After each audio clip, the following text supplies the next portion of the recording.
Estamos de volta com o programa Família Projeto de Deus e hoje a gente está falando de um assunto muito interessante, muito bacana, que é sobre os temperamentos. E agora, nesse segundo bloco, a gente vai começar a destrinchar, né, o que são os temperamentos. Então participe conosco, manda o seu WhatsApp, você que já começa a identificar aí na sua casa os temperamentos. Ah, eu sou muito diferente do meu marido. Ah, ok, nós vamos conversar um pouco sobre isso também. Então, manda o WhatsApp para a gente com as perguntas. A gente está com 2 psicólogos aqui, a gente está com a Paula da comunidade também, então vale a pena. O nosso WhatsApp é 19 99902 0021. Participe com a gente. E a gente quer começar trocando esse papo, né? Relembrando dos 4 temperamentos que a gente falou antes do intervalo, que está na tela aí para você. Então, os temperamentos são o sanguíneo, temperamento fleumático, colérico e melancólico. E a gente vai começar a falar um pouquinho sobre o temperamento sanguíneo. E eu queria perguntar para você, Murilo, como que a gente pode, qual característica que tem esse temperamento sanguíneo? O que a gente pode começar a dar umas dicas aí para quem está nos assistindo? Bom, todos os temperamentos são algo muito amplo, tem muitas características, né? Mas o sanguíneo ele se destaca muito por ser muito comunicativo, né? Ele é uma pessoa muito espontânea, é uma pessoa que chega nos lugares e consegue alegrar os ambientes, né? Uma pessoa que tem toda essa espontaneidade, né? Mas ao mesmo tempo ele é muito superficial, né? Então uma outra característica do sanguíneo é isso, ele é muito o que alguns jovens vão dizer hoje, né? São muito aleatórios, né? O tempo todo eles têm dificuldade de concentração, têm essa dificuldade de ter um ponto onde eles conseguem ali gastar tempo, né, com aquilo. Então facilmente eles se distraem e por conta desse temperamento, né, que é muito comparado, acho que a Carla depois pode até comentar um pouco mais sobre isso, comparado com o ar, né? Ele é muito expansivo, né, mas ao mesmo tempo ele não tem essa constância, né? Uma outra característica negativa, né, do sanguíneo é essa falta de constância naquilo que ele se propõe a fazer. Mas começa tudo e não termina nada. Começa mais ou menos assim. Exatamente. Tá. Mas é um comportamento de uma convivência muito agradável, né? Os sanguíneos eles são muito agradáveis. Acho que uma palavra que define bem, que eu gosto muito de usar, né, quando eu vou tratar desse temperamento sanguíneo, é um pouco elogiar, né, a pessoa. Porque são agradáveis, são pessoas que de fato conseguem chegar nos lugares, embora às vezes quando isso é um pouco destemperado, né, são pessoas que também são aquelas que contam piadas no velório, por exemplo. Né? Foge um pouco, né, do controle. Mas é algo que... acaba cansando, se não tiver um equilíbrio, exatamente, acaba... Né? Então, a pessoa por isso só faz piada, você acaba... Exato. Né? Por isso a importância de se conhecer até para poder buscar esse equilíbrio. Né? Acho que acho que é interessante falar do sanguíneo, porque agora já pode falar, eu sou sanguínea, né? Amiga, eu também. Mas eu acho que é importante, assim, né? Quando eu vou defender algumas características do sanguíneo, né? Quando diz, nós somos bastante extrovertidos, né? Quando fala que a gente começa tudo e não faz nada, é porque na verdade o que nos move, o que move o sanguíneo é muito o lado da emoção. Então, a gente se envolve muito fácil e, às vezes, a gente acaba não dando conta daquilo, mas não porque nós somos tão superficiais, né? Porque, na verdade, o que acontece? A emoção é o que predomina, né? Então, nós somos de características mais envolventes, né? Que alegra o espaço, que contagia, mas que, assim, muitas vezes, como a gente não pensa muito, é a nossa emoção que acaba tomando, né? Predominando, a gente pensa pouco, fala muito e pensa pouco, né? Acaba às vezes, né, quando está destemperado, a gente acaba exagerando algumas coisas, né? Então, outros temperamentos também nos diz que nós somos muito dramáticos, né? Porque a carga de emoção com que nós colocamos dentro dos nossos comportamentos acaba sendo tão espontâneo e tão livres que ficamos só presos dentro dessa questão da emoção, né? Certo. Agora, só fazendo um parênteses aqui, a gente está falando dos 4 aí. Todos eles têm vantagens e desvantagens, né? Pontos fracos e pontos fortes, né? Que a gente tem que trabalhar, né? Mas Exatamente. Por aí, só fazendo esse lembrete, né, Isso. Paula? Dentro de uma visão poética, simbólica, a gente enxerga o sanguíneo como o ar. Né? Esse ar que é expansivo, ele ocupa, né? Ele é como o vento, como uma brisa suave, assim, no calor. Então, ele, né, como já foi falado, é uma pessoa espontânea, alegre, né, na maioria das vezes, se ela está sendo se ela foi bem formada, né? Então, a característica dela é de ocupar o espaço mesmo, né? Então, é aquela pessoa que anima, é aquela pessoa que contagia e que tem uma grande liberdade. E assim como o ar, ele não consegue ter uma consistência, ele não consegue muito, embora ele envolve, né? Ele não consegue ficar firme. Então, como a Anny falou, né, da emoção que vai levando ele, então ele tem uma ideia ou alguém dá alguma ideia, ele vai, né? É uma pessoa empolgada, vai. Ah, mas aí deu uma outra ideia, aconteceu um outro problema que precisou de uma solução, ele vai. Então, não é que ele esqueceu de você, né? Ou não é que ele não entra, entendeu? E o sanguíneo tem uma coisa muito legal também que ele se expressa na fala, mas ele se manifesta na fala. Então, uma coisa que a gente pode observar nos sanguíneos assim em geral é isso, que à medida que ele vai falando, ele vai pensando, ele vai construindo aquele raciocínio. Não é uma coisa que ele interiorizou, que ele pensou, elegeu lá aquilo que... Não, eu vou falar isso. Não, ele fala e aí ele vai modificando ali, vai se arrumando, se ajeitando e se expressa, né? Então, eu tenho um exemplo muito concreto, que eu sou sanguínea, e o coitado do meu marido, né, sofria, porque eu chegava e falava, nossa, eu queria agora ir para Cancún. Aí ele falava, nossa, mas como? Não tem dinheiro, como é que nós vamos pagar? Estamos devendo, que não sei o quê. E ficava tentando raciocinar como é que ele ia fazer isso, porque ele queria me agradar, mas não tinha a menor condição. E aí o meu filho estava no carro, falou assim, nossa, mãe, você pensa alto, né? Então... O Carlão falou assim, foi a libertação. Para mim foi libertador, porque eu entendi o que estava acontecendo na cabeça dela. Porque eu não pensava. Ela não estava pensando, como você falou, né? Tentando fazer um projeto. Não faz, não tem projeto. Está jogando coisa no ar. Aí vamos, de repente ele fala, vamos, aí a gente vai. Ele é muito criativo, né? A pessoa sanguínea tem uma criatividade muito grande, né? Assim, dá para aproveitar muito dela, assim, nessas qualidades. Ele chega na fila da lotérica, todo mundo pagando conta, ele faz amizade com quem está atrás, na frente e tudo, né? Agora, o Murilo, vamos falar um pouquinho dos defeitos, né? Então, isso aí é uma vantagem, né? Essa sociabilidade, amizade e tal, eu vejo como uma vantagem, eu admiro isso na Sílvia. Agora, um autor, eu vi uma certa vez, dizendo que o sanguíneo nunca vai morrer do coração. Em compensação, as pessoas à volta dele, todas desenvolvem úlcera, taquicardia e tudo, né? Por causa dessa volatilidade, né? Sem querer colocar um rótulo, mas é um exemplo caricato, mas é mais ou menos por aí. Sim, justamente por isso, né? Por não ter uma ideia muito clara de onde ele quer chegar, né? Ele vai construindo, como a Carla comentou aqui, ele vai construindo o caminho... A Paula, desculpa. Ele vai construindo o caminho, né, conforme ele vai caminhando, né? Então não tem esse planejamento como aconteceu no fato de vocês. Aconteceu algo exatamente, né, semelhante comigo, né? Um amigo tinha ido para a Jornada Mundial no Panamá, né, e ele falou: "Nossa, eu queria ir para lá de novo", né? Eu falei: "Não, impossível, você não vai", né? E é missionário também lá com a gente. E deu uma briga ali, né? Não, eu só comentei, né? Poxa vida, né? E o meu temperamento que é o colérico, né? Então já raciocina. Não, chega, já foi, já tá bom. Já foi, já, né? Deixa outro agora. Coitado. Né? Então mas essa questão dos defeitos, né?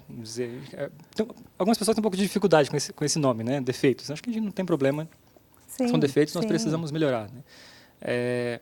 Mas tem muito dessa questão da inconstância. E por isso acaba cansando as pessoas que estão à volta, né? Exato. Justamente porque, por exemplo, né, se o Carlão tivesse planejado essa viagem para Cancún e de repente ela, não, agora eu quero ir para Roma. Né? Poxa vida, eu planejei tudo isso, né? E agora, né, vai cansando as pessoas. A gente está usando um exemplo aqui, né, mas isso acontece constantemente. E por isso acaba que nas relações... E você cai num certo descrédito, talvez, né? Porque você fala, não, vamos fazer isso aqui, e de repente muda no meio do caminho, de repente as pessoas não dão mais atenção, né? Fala, deixa... acaba caindo. Se você não trabalhar isso, que é um defeito, você acaba caindo no descrédito. Pensar em reuniões também organizacionais, por exemplo, né? A gente está falando aqui voltado à família, mas isso acontece também em organizações.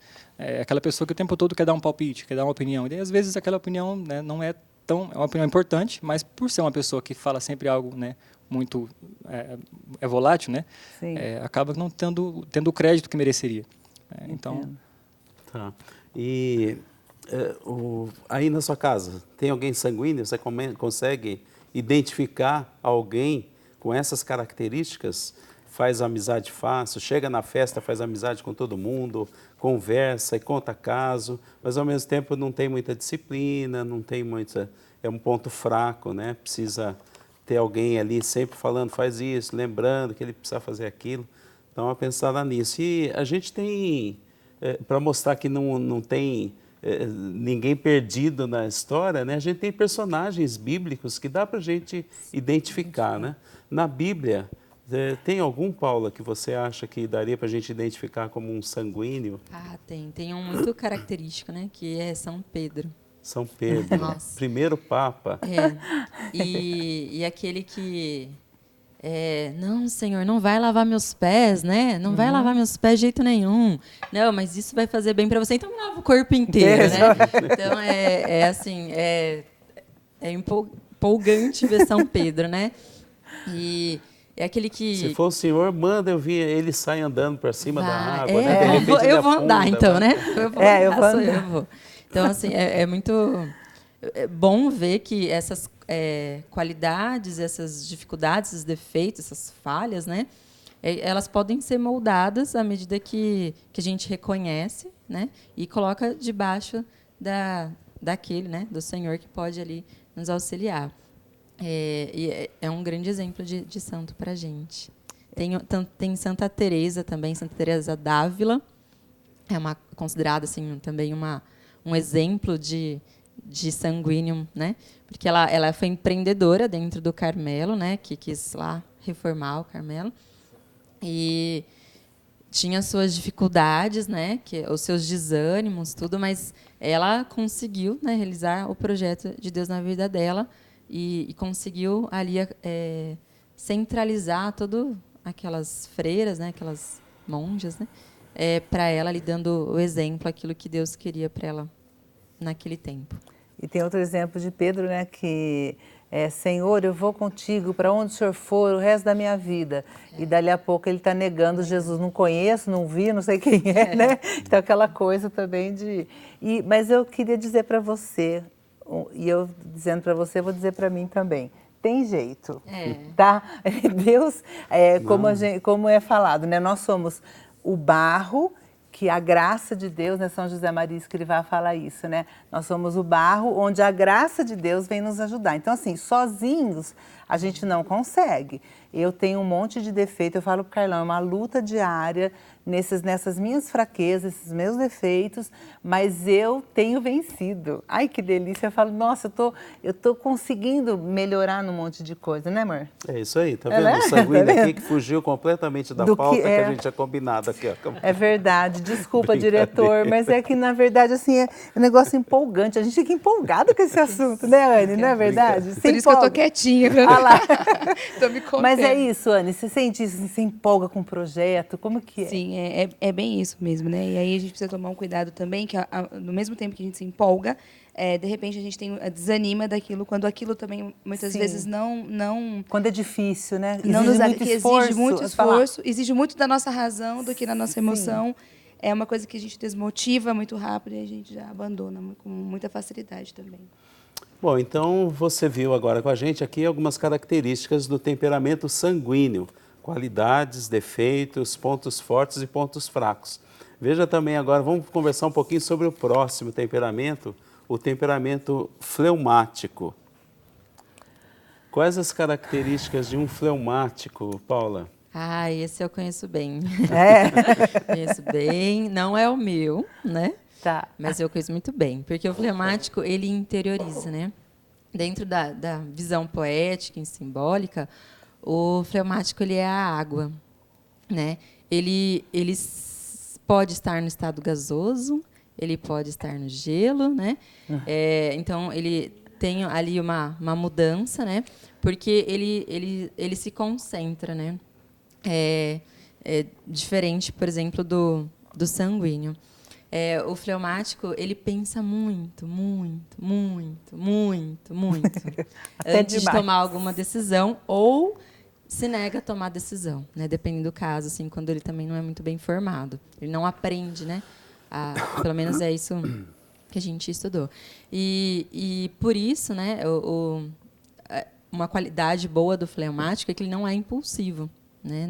Ele não toma as decisões, não é imprudente, né, na maioria das vezes, assim. Então, essa água que está bem aqui do jeito que está, se está lá, está tudo bem também, está tudo bem ali também, no espaço familiar, no trabalho, é aquela pessoa que não se manifesta muito, né? Mas porque ele está ali, ele está absorvendo, ele está acolhendo, para depois tomar ali uma posição. Então, são ótimos conselheiros, por exemplo, né? São pessoas que ele observa, ele consegue ter uma visão geral dos acontecimentos, assim, e depois de um tempo se manifestar. O meu marido, né? Ele é fleumático e ele me ajuda muito com isso, porque eu não penso, né? Eu só já faço. Então, acaba para pessoas assim que são mais espontâneas, assim, ajuda muito a gente a pensar, a parar para analisar assim o que é prioridade, por exemplo, né? O que é mais importante naquele momento. Então, e isso daí você, né, que está assistindo, começando a perceber o temperamento das pessoas da sua casa, pode chegar a irritar um pouco, né? Nossa, mas que tanto pensa, e a pessoa não vai, ainda mais o sanguíneo que quer fazer tudo e o fleumático não age. Não tem isso, Paula, de você falar assim, nossa, mas vai pensar até quando, né? Vamos... E é engraçado, né, que meu marido, por exemplo, ele planeja muito, ele faz muito plano, né, assim, planeja. Aí, só que aquele plano não vai, entendeu? Não se realiza. E aí acaba, né, confrontando com a minha dificuldade, né, que eu quero planejar e quero atingir um objetivo. Então, às vezes ele traumatiza, né? Porque você espera alguma coisa dele, né? Espera um sentimento ali, uma expressão daquilo que ele está pensando, do que ele está sentindo, e não vem, né? Então, às vezes isso contamina um pouco dentro de casa, né? Mas de uma forma geral, né? Ele precisa de uma ajuda para poder se expressar, pelo menos é o Está caso. Está aberto, né, Paula? Isso que eu acho interessante. O esposo estar aberto ao que a esposa está detectando e que é necessário para a família, do mesmo jeito que a esposa estar aberta àquilo que o marido está identificando do temperamento e vamos junto transformar, né? Ô, Ani, você conhece algum fleumático também? E como que ajudar nas dificuldades? O que você sugere para... Por exemplo, a Paula falou isso, né? O fleumático tem mais dificuldade de colocar em ação aquilo que ele está planejando muito bem. Como é que a gente ajuda o fleumático? Na verdade, o fleumático, apesar de ele ter um tempo diferente, né, a gente costuma dizer que ele tem um tempo diferente, né, porque ele fica pensando muito mais, ele se perde muitas vezes nesse pensamento e tem a dificuldade de executar. Mas ele tem uma coisa que é legal, que ele para ouvir. Né? Ele tem uma abertura quando você olha, né? Vamos lá, tá demorando, né? O que está acontecendo? Então, assim, por isso a importância de entender e saber as características dos temperamentos, porque se eu entendo que ele tem um tempo diferente, então também eu, enquanto sanguínea, por exemplo, se eu chegar acelerando, não vai sair mesmo, né? Então, mas um comportamento, né, que é legal, interessante, é essa abertura que o fleumático tem, de quando você chega e demonstra, olha, mas e aí, né? Como nós podemos fazer? Então, ele consegue, a partir do momento que você dá possibilidades, ele consegue executar. E então, talvez até aproveitar nesse planejamento, incluir umas metas, né, para você chegar, em tal data a gente tem que resolver isso aqui, né? Porque ele é disciplinado, e ele é muito obediente, o fleumático ele é muito obediente. Apesar de gastar muito tempo, né, pensando e não conseguindo, né, executar, ele é muito disciplinado e obediente. Tá. O Murilo, a Paula comentou alguma coisa aí meio rapidamente, mas uma característica também que a gente observa no fleumático é que ele é um bom conselheiro. É bom conversar com o fleumático também, pedir conselho para o fleumático, não é? Sim, porque ele observa muito, né? Então ele tem toda uma visão mais ampla daquilo que, ao contrário do sanguíneo, que ele é muito mais espontâneo, né? Age muito mais impulsivamente, ele tem essa introspecção. Então ele consegue analisar as coisas com mais clareza, né? E uma outra característica muito interessante também do fleumático é que ele é muito deliberativo. Como foi falado, é interessante que ele consegue, assim, conduzir muito bem obras já começadas, né? Ele nunca vai iniciar algo, mas se você der algo para ele, né, que já iniciou um projeto já iniciado, com metas claras, ele vai executar aquilo de uma maneira muito boa, porque ele é muito deliberativo. Ele gosta de ouvir as pessoas, ele gosta de pegar opiniões e colocar isso em prática depois, quando isso é colocado com metas mais claras, né? Então, se você der uma muleta para o fleumático, ele vai embora. Então, ele vai. Ele precisa ter essa muleta, ele precisa ter alguma coisa onde se amparar, né? Na educação dos filhos, isso é muito importante. Se você tem um filho fleumático, iniciar uma coisa que seu filho vai dar conta, né? E você deixar ele fazer, né? Mas dar aquele empurrãozinho inicial, ele vai crescer com segurança e confiança nele também. Isso é importantíssimo, né? Uma mãe sanguínea que quer fazer tudo, tem um filho fleumático que pensa, tem o ritmo pensa, dele. E a mãe vai lá e fala, deixa que eu faço, vai, você está demorando demais, eu vou... Então, essa mãe está estragando a iniciativa desse filho. O filho precisa ter iniciativa e precisa fazer, né? É importante a gente perceber isso, né? E na Bíblia, tem algum personagem que a gente possa identificar assim como algum representante dos fleumáticos? Tem. A gente viu hoje, na primeira leitura de hoje, não é? De Moisés, que... eu acho que Deus escolheu Moisés por causa disso, porque Moisés ouve todo mundo, né? Ouve o povo e ouve Deus. Aí vão reclamar com Moisés, Moisés vai lá com Deus. Aí Deus vai lá, reclama com Moisés, Moisés vai lá, reclama com o povo e passa o povo. Então, Moisés é uma figura assim, muito característica do fleumático, porque ele fica ali conversando, tentando convencer Deus, mudar o pensamento de Deus, né, às vezes. E também ele fica reclamando lá do povo, porque ele fica ouvindo o povo, e ele fica lá reclamando, esse povo, cabeça dura, né? Então, é uma figura assim, muito característica do fleumático, assim, que Deus conseguiu utilizar muito bem, né? Você falou do Moisés, né, mas a gente foi um pouquinho mais no tempo ainda, né, Abraão.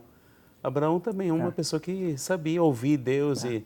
Ele bem dócil, né, naquilo que você falou, né, Murilo, deliberativo, né, Deus fala, sai daqui e vai para lá. Ele é dócil, ele vai e sai, e vai obediente, né. Uma outra característica, saindo um pouco, né, mas trazendo para a vida dos santos, São Tomás de Aquino, ele é considerado o patrono, né, dos fleumáticos. Por ter essa característica mesmo, né, um pouco mais, muito introspectivo, né, tem aquela famosa história que ele estava na escola, né, e aí alguns amigos da escola convidam ele para ir na janela e ver o boi que estava voando. Ele vai, né? Ele vai lá ver o boi que estava voando. E os amigos falam, né, como que pode um homem tão inteligente, um aluno tão inteligente, ficar olhando? Ele falou assim, olha, eu prefiro acreditar que existiu um boi voando do que os meus amigos estão mentindo, né? Então ele tem toda uma inocência, né? O fleumático tem muito essa característica de ser inocente também. Mas também uma pessoa muito assim... divertido, né? Por essa lentidão, às vezes, que ele tem, a gente acaba dando risada um pouco, né? Dos fleumáticos, eles sofrem um pouquinho com isso, né? Porque geralmente, eu falo para o meu marido, onde ele é motivo de alguém dar risada ali, fazer uma piada, né? Mas no trabalho é ele, coitado, né? Na família é ele. Lá na comunidade é ele. E acaba sendo mesmo uma... Mas eles lidam muito bem com isso, né? Diferentemente de um colérico, por exemplo. É verdade. Eles lidam muito bem com isso. E você aí de casa, já identificou o seu temperamento? Você é sanguíneo ou você é fleumático? Algum desses dois? Porque nós falamos nesse bloco só de 2 temperamentos. E depois, no próximo bloco, nós vamos falar do colérico e do melancólico, tá? Então, fica ligado aqui com a gente, participe, manda o WhatsApp para nós, 19 99902 0021. Até já!